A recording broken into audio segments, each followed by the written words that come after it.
இந்த சட்டை நீங்க தான் வாங்கி கொடுத்தீங்க, அது சூப்பர்னு நீங்களே சொல்லுவீங்க, அதுதான் உனக்கு பெஸ்ட்னு என்னையே கன்வின்ஸ் பண்ணிடுவீங்க. எனக்கு எப்படி இருக்கும் தெரியுமாப்பா? இத கீழ் தெரிஞ்சுட்டு எனக்கு இது பிடிக்கலன்னு கத்தணும் போல இருக்கும்பா. ஆபீஸ் அனுப்புவீங்க, நானும் போவேன்.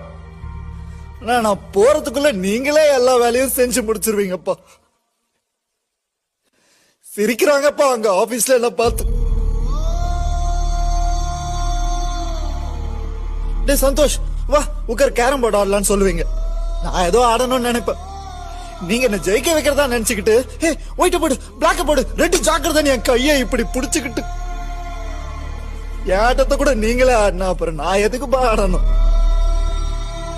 எல்லாத்தையும் விட சாப்பிடுறது எப்படின்னு கூட சொல்லி கொடுத்தா தொண்டையில இறங்க மாட்டேங்குதுப்பா.